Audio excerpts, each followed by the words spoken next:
Yes, welcome back बच्चों।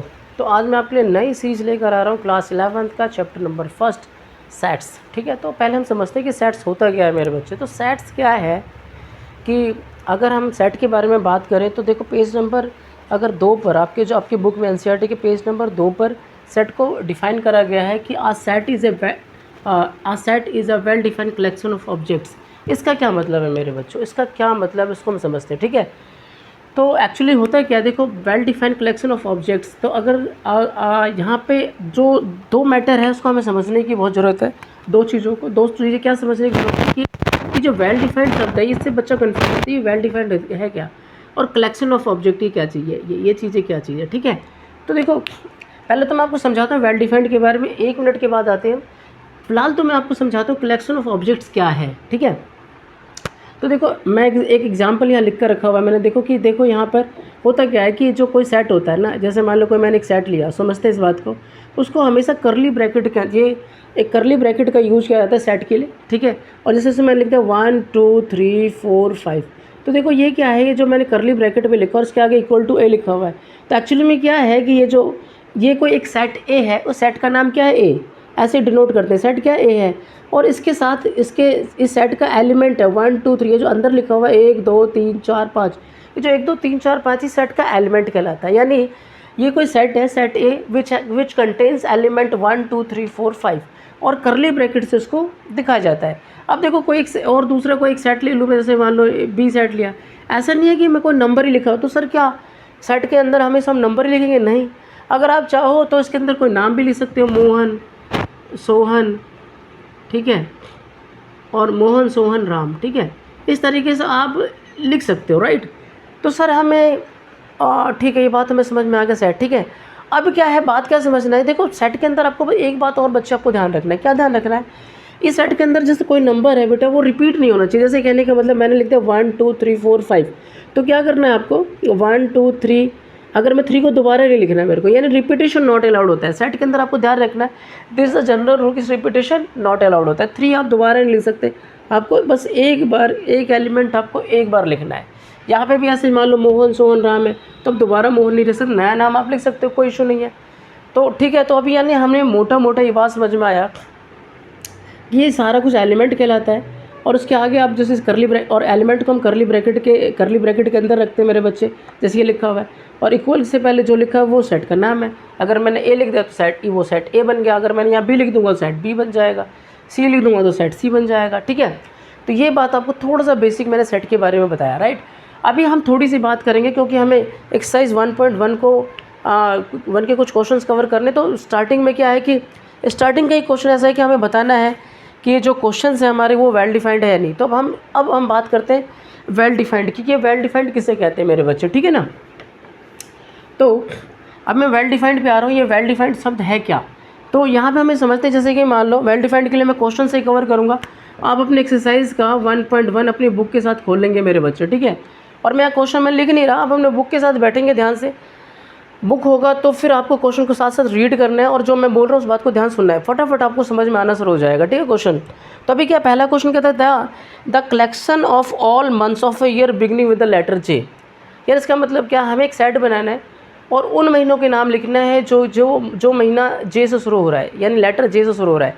तो देखो this the well defined. Well defined क्यों है मेरे बच्चे क्यों, क्योंकि देखो अगर जिन बच्चों को अगर मैं बोलूँ कि मैं कई सारे बच्चे, मैं उसको बोलूँ कि आपको क्या करना है, एक सेट बनाना है और ऐसे महीनों के नाम लिखने हैं जिसका लेटर जे से शुरू होता हो, तो सारे बच्चे क्या करेंगे, चाहे मैं मोहन है, राम है, सोहन, कोई भी जो भी बच्चा होगा, अगर सबको पता हो तो फटाफट क्या करेगा, मान लो कोई ए बंदा है, वो क्या करेगा, लिख देगा क्या जनवरी जून जुलाई, राइट। 3 हो गए, 3 नाम वो लिख देगा। अच्छा अब मैं किसी फलाने को बोल दूँ, बच्चों को बोल दूँ कि भैया आपको ये बनाना है ना, लेटर जे से शुरू होने वाले मंथ्स को लिखना है, तो वो भी ये लिखेगा, ए भी ये लिखेगा, बी भी, सी भी, डी भी, सारे बंदे यही लिखेंगे। तो क्या हो गया, ये क्या एक वेल डिफाइंड है। लेकिन अगर मैंने कुछ ऐसा एक्टिविटीज़ बोला है ना, यहाँ पे आपको पहले कंसेप्ट समझना है कि वेल डिफाइंड का मतलब क्या है। लेकिन अगर मैंने आपको कुछ ऐसा क्वेश्चन बोला कि आपका आंसर, यानी कुछ बच्चों का आंसर, यानी ए ने कुछ और आंसर दिया, बी ने कुछ और आंसर दिया, सी ने कुछ और आंसर दिया, कुछ अलग अलग आंसर दे रहे, लेकिन सबका आंसर सही भी है। मैं ये भी नहीं कह सकते कि यार इसने तो इसका आंसर गलत है, आंसर भी सही है लेकिन सबका अलग अलग आंसर है, तो कि ये वेल डिफाइंड नहीं है। सीधी सी बात, मोटा मोटा अगर बोला जाए तो इस बात को आपको ध्यान रखना है। जैसे कि मैं आपको एग्जांपल देके बताता हूँ, इसी में एग्जांपल है मेरा बच्चा, इसी में ही। जैसे कि मान लो मैंने एक क्वेश्चन दिया कि आपको एक सेट बनाना है। क्या करना है, आपको एक सेट बनाना है, और सेट क्या बनाना है, आपको अपने बेस्ट क्रिकेटर का नाम लिखने, 3 बेस्ट क्रिकेटर के नाम लिखने हैं, राइट। तो देखो क्या होगा कि एक बंदा ए है, वो बेस्ट क्रिकेटर किसी को भी लिख देगा, मान लो धोनी लिख देगा, सचिन लिख देगा, कुछ और लिख देगा। बी कोई और लिख देगा लेटेस्ट, है ना, कि भैया मेरा ये रोहित शर्मा है, ये है, वो बहुत सारा कुछ लिख देगा। मतलब हर बंदा क्या करेगा, अपने अपने अपने जो इंटरेस्ट के अकॉर्डिंग, यानी इंटरेस्ट के अकॉर्डिंग क्या करेगा, वो अपना अपना नाम लिख देगा। और मैं कह भी नहीं सकता कि उसका आंसर गलत है, इसका आंसर गलत है, और सबका आंसर भी अलग अलग हो जाएगा, यानी पर्सन टू पर्सन वैरी कर जाएगा आंसर। इसको बोलते हैं कि ये वेल डिफाइंड नहीं। अगर कोई ऐसा सेट है जो पर्सन टू पर्सन वेरीज कर जाए, डिफरेंट हो जाए, समझ लेना वो वेल डिफाइंड नहीं है, बस। और जो कोई कुछ ऐसा क्वेश्चन है जिसका आंसर बिल्कुल सेम है, बिल्कुल साफ साफ दिख रहा है कि वो भी यही देगा, ये भी यही देगा, ये भी देगा, वो वेल डिफाइंड है। बस इतनी सी बात आपको ध्यान रखनी है। अब फटाफट से क्वेश्चन की तरफ चलते हैं, ठीक है। ये बात समझ में आकर अपने दिमाग में फिट कर लेना है। तो अब देखो क्या कह रहे हैं, द कलेक्शन ऑफ, तो भाई क्या करना है, देखो जो पहला क्वेश्चन है फटाफट कैसे करना है, अब मैं फटाफट कर दे रहा हूँ। पहला question, the collection of all the months of year beginning with letter J. तो आप क्या लिखेंगे, yes it is well defined, पहला question, yes it is well defined. और अगर ये वेल डिफाइंड होगा मेरा बच्चा, तो आपको क्या करना है, सेट बना देना है कि ठीक है, क्या लिख देना है आपको, जनवरी, जून और जुलाई, बस हो गया आपका आंसर। क्या इशू है। दूसरा पार्ट इसका, दूसरा क्या कह रहा है ये, the collection of 10 most talented writer of India. अब देखो, अब most talented writer of India लिखना है, तो किसी के लिए टैलेंटेड कोई हो सकता है, किसी के लिए टैलेंटेड कोई हो सकता है, किसी के लिए टैलेंटेड कोई हो सकता है। तो क्या कहें, परसेंट टू, तो लिखोगे आप no, it is not set, it is not a set, since it is varies person to person, it is, ऐसा भी लिख सकते, no it is not a set because it is not well defined, not a set because it is not well defined. और well defined क्यों नहीं है, क्योंकि वो पर्सन टू पर्सन वेरीज कर रहा है।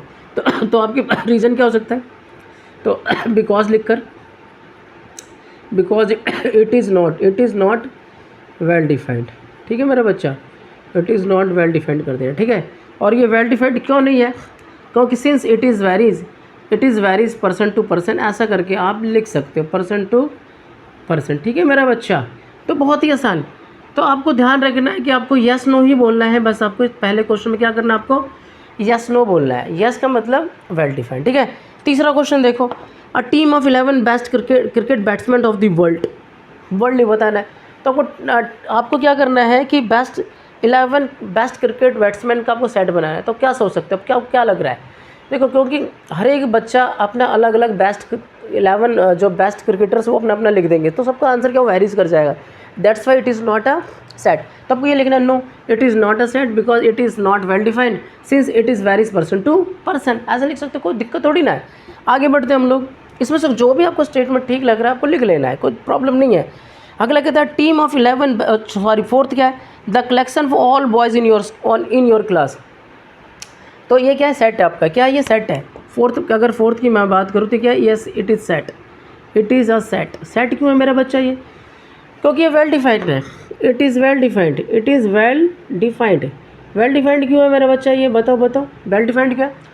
क्योंकि अगर मान लो क्लास है, क्लास में मैं किसी बच्चों को बोलता हूँ कि आप इस क्लास में जितने लड़कों के नाम सबको लिखना है, तो क्लास के किसी बच्चों को बोला मैंने, तो चाहे उस क्लास में कितने बच्चे हों, किसी को भी बोल दूँगा तो सबको पता होगा कि भाई इस क्लास में मान लो 12 बच्चे पढ़ते हैं, लड़के हैं, तो सर लड़कों के नाम वो लिख सकता है। अगर मैं किसी और को बोलूँगा वो भी लिख देगा उन्हीं 12 बच्चों के नाम, किसी और को बोलूँगा वो भी उन्हीं 12 बच्चों के नाम लिखेगा। तो इसका मतलब क्या, ये वेल डिफाइंड है, क्योंकि वो क्लास में बच्चा तो फिक्स है कि हाँ वो 12 लड़के फलाना उसका नाम है, वो एक ही लिस्ट बनाएगा, यानी एक सेट में उन्हीं बच्चों के नाम लिखा, तो क्या होगा, it is a well defined हो जाएगा। आगे बढ़ते हम लोग, the collection of all natural number less than 100, ये भी वेल डिफाइंड है। तो इसको सेट के फॉर्म में कैसे लिख सकता हूँ मैं, तो लिखोगे yes it is a set because it is a well defined, और ये वापस ये लिख लोगे। और इसको अगर सेट भी बना के दिखाना चाहते हो तो कैसे लिख दोगे मेरा बच्चा, आप लिखोगे नेचुरल नंबर लिखना है 1 2 3 4 5, और इस तरीके से करते करते आपको लिखना है लेस देन 100 मतलब आपको कहाँ तक जाना है, 99 तक। क्योंकि 100 से कम बोला है तो आपको 99 तक लिख देना, तो ये क्या वेल डिफाइंड है। और अगर आपको ये सेट बना के दिखा सकते हो दिखा देना, और इसके ऊपर लिखना है yes it is a set because it is well defined, right. अगला है, अगर हम बात करें अगले क्वेश्चन की, a collection of novel written by the writer Munshi Premchand. तो मुंशी प्रेमचंद के हमें नॉवेल्स को लिखना है, ठीक है। तो देखो क्या है कि अब ये क्या है, ये वेल डिफाइंड है। वेल डिफाइंड क्यों है मेरा बच्चा, जैसे कि मान लो मैंने क्या किया, अब मुंशी प्रेमचंद की मैंने, आप गूगल पे सर्च मारेंगे मुंशी प्रेम लिखा हुआ, मुंशी प्रेमचंद द्वारा लिखे हुए है ना जो भी उन्होंने लिखा है वो सारे बुक्स लिखने, तो लिस्ट आ जाएगा। तो सारे बच्चों वहाँ से सेम लिस्ट बना सकते हैं, तो वो फिक्स है कि सारे किताबें उन्हें लिखे, तो अलग होने का कोई मतलब नहीं है, राइट। तो क्या ये वेल डिफाइंड हो जाएगा, क्योंकि अगर हमें सारे बुकों को लिखना है तो कलेक्शन ऑफ, तो कलेक्शन तो सेम रहेगा, ठीक है। तो ये क्या है, वेल डिफाइंड है। आगे हम बात करते हैं the collection of even integer. Even integer ये भी क्या वेल डिफाइंड है मेरा बच्चा, क्योंकि इवन इंटीजर को आप कैसे लिख सकते हो, अगर आप ध्यान दो तो इवन इंटीजर को आप लिखा जा सकता है, मान लो 2 4 6 8 इस तरीके से करके आप, इवन इंटीजर है ये। तो ये क्या वेल डिफाइंड है, क्योंकि आप सेट बना सकते हो। और जितने भी समझदार बच्चों में अगर मैं ये बोलूँगा तो सब के सब ये लिखेंगे, तो सबका आंसर एक जैसा होगा। तो इट इज़ क्या है, वेल डिफाइंड, राइट।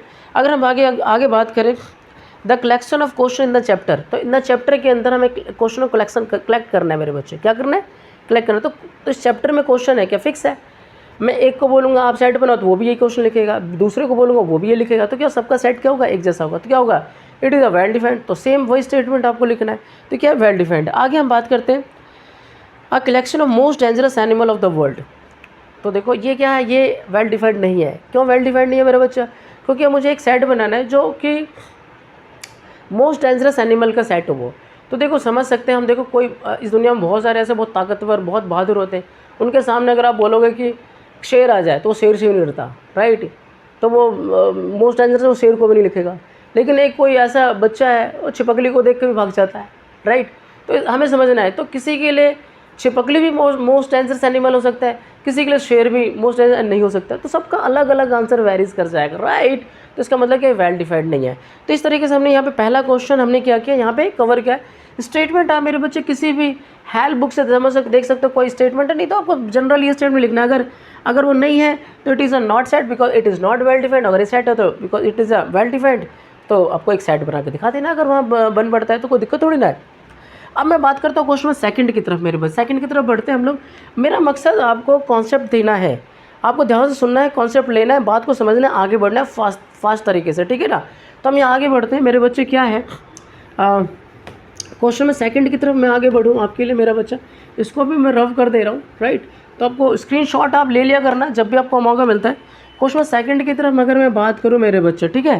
ये सेकंड क्या है कि सेकंड क्वेश्चन क्या है मेरा बच्चा कि आपको समझना है। देखो क्योंकि देखो बच्चे 10th के बाद 11th में तो बिल्कुल उसके लिए नया हो जाता है, तो थोड़ा थोड़ा आपको क्या करना है, एक छोटा सा एक डिक्शनरी भी बना देनी है, और कुछ सिंबल्स है, उस सिंबल्स लिखे होंगे, उसका नाम कैसे, उसको रीड करना है, क्या होता है, उसको सब कुछ समझना है आपको, राइट मेरे बच्चे।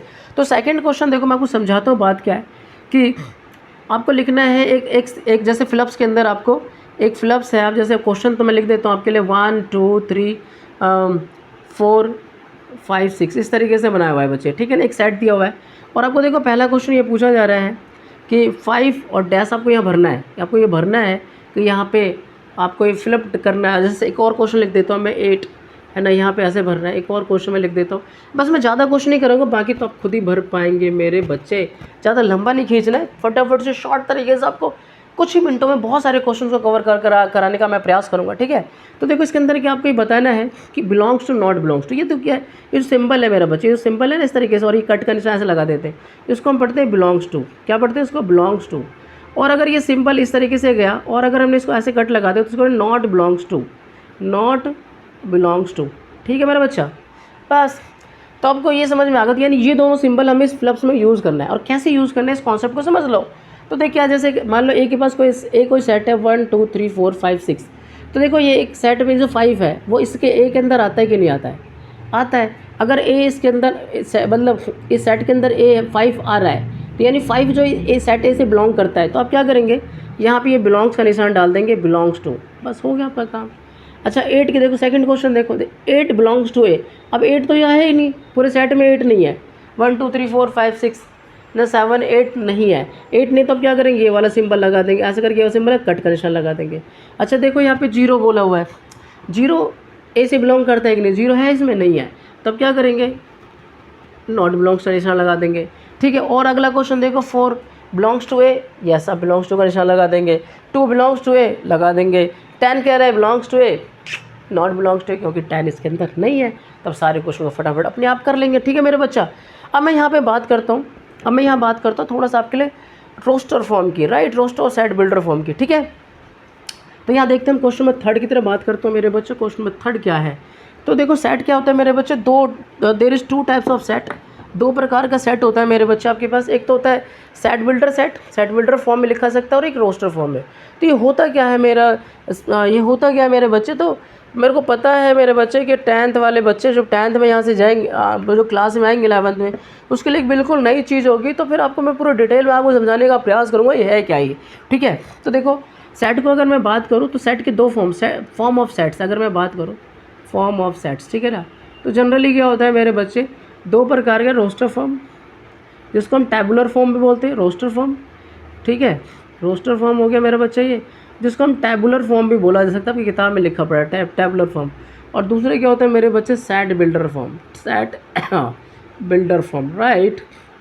तो अभी क्या है, तो ये ध्यान रखना, आपको ये नोट्स बना लेना है। ठीक है, ये क्या है, नोट्स आपको बना लेना है।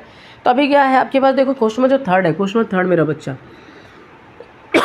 3rd की मैं बात करूँ तो ये जो ऐसे करके लिखा पड़ा है, देखो एक क्वेश्चन को डिटेल में समझाता हूँ, फिर हम फटाफट से सारे क्वेश्चन कवर कर ले। एक बात आपको ध्यान समझना है, बस एक क्वेश्चन ध्यान समझ में आ जाएगा तो सारी बात आप फटाफट कर पाएंगे, इसको कोई समस्या है ही नहीं। तो अभी क्या है मेरा बच्चा, यहाँ पर x इज टू x है, ठीक है ना, x such that x is an integer N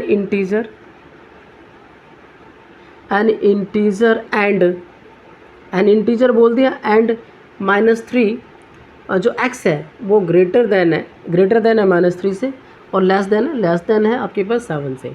ठीक है, इस तरीके से बोलते हैं। इक्वल का निशान, इक्वल टू का निशान उन्होंने डाला है या नहीं, मेरे को चेक करना पड़ेगा। 1 मिनट, बच्चों ने कुछ किताब में पहले से मार्क कर दिया है, तो बड़े बदमाश होते थोड़े बच्चे। नहीं, इक्वल का निशान नहीं है, इक्वल टू का निशान नहीं है, आपको भी नहीं लेना है। ठीक है, आप उसको कॉन्सेप्ट समझना है मेरे बच्चे, कोई इशू नहीं। ठीक है, तो अभी क्या है, ये जो देखो इस तरीके से वो लिख देता है, x such that x is an integer and, इस तरीके x को यहाँ पे डिफाइन करा उन्होंने। ठीक है, कि x जो है वो ग्रेटर देन -3 और लेस देन क्या 7 है।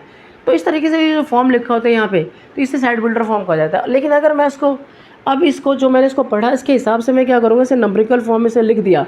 टेबुलर फॉर्म मतलब नंबरिकल फॉर्म में क्या कह रहा है, उसको नंबर का फॉर्म लिख दे तो क्या बन जाएगा, रोस्टर फॉर्म बन जाएगा। जैसे कि मैं आपको बताता हूँ, जैसे यहाँ पे हम इसका रोस्टर फॉर्म कैसे ले सकते हैं, क्योंकि क्वेश्चन में क्या पूछा आपसे, क्वेश्चन 3rd में कि रोस्टर फॉर्म में कन्वर्ट करो, तो लिखो उसको रोस्टर फॉर्म मेरा बच्चा। तो फिर क्या हो जाएगा, तो अभी क्या हो जाएगा, देखो x की जो वैल्यू है, x जो है वो -3 से बड़ी होनी चाहिए। तो अगर मैं नंबरिकल फॉर्म में बोलूँ, देखो ध्यान समझना, अभी मैं समझा रहा हूँ, बिल्कुल ध्यान समझना। अगर ये बात आपको समझ में आ गई तो बहुत बहुत बहुत हेल्प मिलने वाला है, राइट। मैंने इसका एक नंबर लाइन खींच दिया, -1 -2 -3, ठीक है मेरा बच्चा। अब यहाँ पे देखो 1 2 और ये 3 है, ठीक है, यहाँ पे लिखे 1 और इस तरीके 7 तक जाएगा ये, ठीक है, 1 2 3 4 5 और 6 और ये क्या आ गया मेरा बच्चा 7, ठीक है, जो भी है थोड़ा सा ऐसा समझते हैं इसको, ये 7 तक, ठीक है।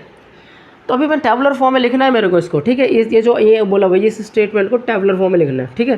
तो x के बारे में बोला वो -3 से बड़ा हो, तो देखो जो अब नंबर लाइन में आपको पता है कि अगर कोई नंबर जब मैं फिक्स कर दूँ तो मेरे दाहिनी तरफ वो सारे नंबर उससे, यानी अगर मैंने इसको बोला -3 पे मैंने एरो लगा दे, तो इस -3 से मेरे दाहिनी तरफ जितनी वो सारी बड़ी रकम होंगी, और जो मेरे लेफ्ट हैंड की तरफ मैं बात करूँ तो सारी रकम क्या हो जाए, छोटी हो जाएगी, ठीक है मेरे बच्चे।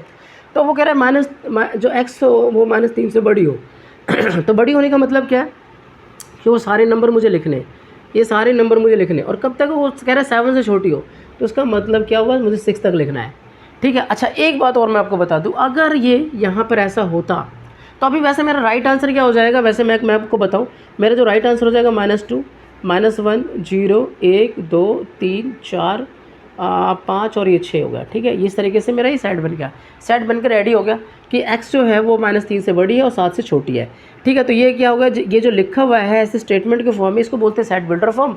और मैंने इसी बात को जब मैं नंबर फॉर्म, ये नंबरिकल फॉर्म इसको डिफाइन करते हुए लिख दिया, तो उसको बोलते हैं रोस्टर फॉर्म या टैबुलर फॉर्म, राइट। तो ये बात आपको समझ में आ गया। तो थोड़ी सी और छोटी सी बात और ऐड करना चाहता हूँ इस क्वेश्चन के साथ में आपको। जैसे अगर सपोज मान लो मेरे बच्चे, क्योंकि आप अब कई सारे क्वेश्चन में देख भी रहोगे कि बीच में यहाँ पे अगर मैं इक्वल का निशान लगा देता, x ग्रेटर देन और इक्वल टू -3, ठीक है, तो क्या होता, और यहाँ पे मान लो सपोज यहाँ पे भी लगा देता इक्वल टू का निशान, तो व्हाट विल हैपन, क्या होता है कि इक्वल टू का निशान आते क्या हो जाएगा, तो ये 3 भी सेट के साथ ऐड हो जाता है। यानी मेरे को यहाँ पे -2 से पहले क्या लिखना पड़ता है, -3, और ये 7 भी एंड में मैंने 6 पे देखो ऐड कर दिया, क्योंकि मैंने यहाँ पे लेस देन का निशान था, इसलिए मैं 7 को ऐड ना करके 7 को इंक्लूड नहीं किया और 6 तक ही मैंने लिखा, मामला ख़त्म। लेकिन अगर मैं इक्वल का निशान डालता तो क्या, तो वर्ड विल हैपन इस 6 के साथ मुझे ये 7 तक उसे मुझे लेके जाना पड़ता है। इस बात को आपको ध्यान रखना है, ठीक है मेरे बच्चा। तो इस बात को ध्यान रखना है कि ये बीच में जो नीचे इक्वल का निशान होता है ये भी अपने आप में बहुत मायने रखता है। इक्वल टू का निशान ये हमें बताता है कि मुझे इस नंबर को इंक्लूड करना है या नहीं, राइट। तो अभी क्या है, यहाँ पे अगर इक्वल का निशान है तो -3 को इंक्लूड नहीं करना था, इक्वल का निशान था इंक्लूड करना था। और यहाँ पे मेरा मकसद क्या था कि आपको समझाना है रोस्टर फॉर्म और सेट बिल्डर फॉर्म। तो ये जो लिखा हुआ है मेरा बच्चा उसे सेट बिल्डर फॉर्म कहते हैं, और इसी बात को मैंने जब ऐसे इस फॉर्म में लिख दिया, यानी ये जो नंबरिकल फॉर्म में लिख दिया, तो क्या रोस्टर फॉर्म बने, टैबुलर फॉर्म बन गया। That's easy. अगर ईजी लग रहा है तो आपको कमेंट में लिखना है, राइट। तो अभी क्या हमारे पास, यहाँ पे हम आगे बढ़ते हैं। अब मैं फटाफट से 1 मिनट के अंदर सारे क्वेश्चन को कवर करता हूँ, ठीक है, क्योंकि थोड़ा हमने इसको पहले क्वेश्चन को कवर करने के लिए टाइम ले लिया।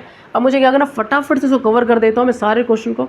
आप इसे फटाफट इसका स्क्रीनशॉट लेना तो फटाफट से ले लो। तो मैं बढ़ रहा हूँ आगे, मेरा बच्चा फटाफट से हमने पहला क्वेश्चन हमने कर दिया, इसको भी रफ कर दे रहा हूँ भैया, आपको समझ में आ चुका होगा कि रोस्टर फॉर्म और सेट बिल्डर फॉर्म क्या होता है, ताकि मुझे ज़्यादा स्पेस मिल जाए आप लोगों को कराने के लिए, राइट। तो अभी देखो दूसरा क्वेश्चन क्या है, दूसरा पार्ट क्या है मेरा बच्चा, यहाँ पे दूसरा पार्ट क्या, मैं क्वेश्चन लिखूंगा नहीं, कहता है अब क्वेश्चन नहीं लिख रहा मैं फटाफट, अब बस रोस्टर फॉर्म में लिख रहा हूँ मैं जल्दी से। ध्यान रखना, अब किताबों के साथ आपको कवर करना है, किताबों के साथ बैठना है और किताबों से रीड करना है, राइट। तो कहता है x such that x is natural number less than 6।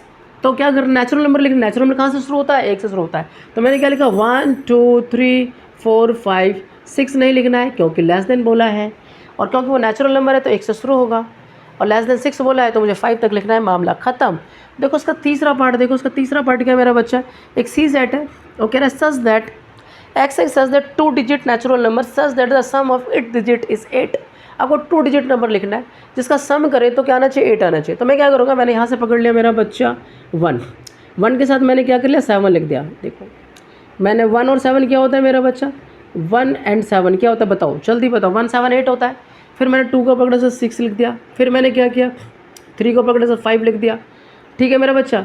फिर मैंने क्या किया, 4 के साथ 4 लिख दिया, 5 के साथ 3 लिख दिया, है ना, और फिर 6 के साथ 2 लिख दिया, 7 के साथ 1 लिख दिया, और 8 के साथ 0 लिख दिया।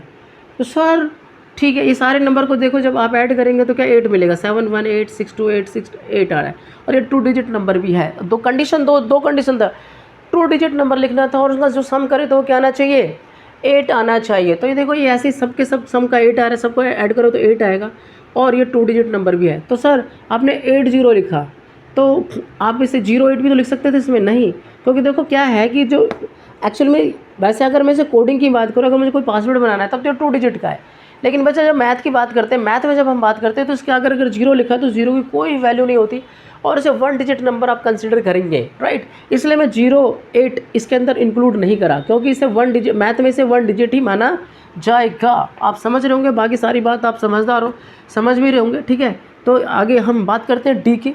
कहते हैं x is a prime number which is divisor of 60, which is divisor of 60। Primer number लिखना है आपको जो कि 60 को क्या करता है और डिवाइड करता है। प्राइम नंबर लिखना है मेरा बच्चा, राइट। तो प्राइम नंबर कहाँ शुरू होता है, 2 से। पहला जो प्राइम नंबर है 2, और 2 की क्या खास बात है मेरे बच्चे, 2 सिंगल प्राइम नंबर जो कि वन है, बाकी सारे प्राइम नंबर क्या होता है, ऑड होता है। इस बात को भी आपको ध्यान रखना है। तो 2 60 को डिवाइड करता है, 3 भी 60 को डिवाइड करता है, 5 भी 60 को डिवाइड करता है, राइट। आगे बढ़ते हैं, तो प्राइम नंबर है। फिर हम आगे अगर हम बात करें मेरे बच्चा, तो मेरे ख्याल से तो आगे जो भी इसको डिवाइड करता है 60 को, वो प्राइम नंबर नहीं होता।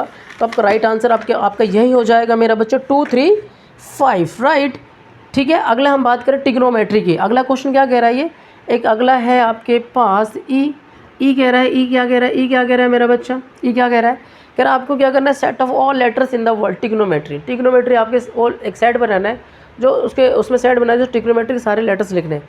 तो यहाँ पे एक फंडा जो मैंने आपको स्टार्टिंग में बताया था कि सेट में सेट में होता क्या है बच्चों, क्या होता है सेट में, रिपीटेशन नॉट अलाउड होता है। तो आपको क्या करना है, जो ट्रिग्नोमेट्री आप लिखेंगे तो T R I trigno G N O, ठीक है, एम, ठीक है, एम ई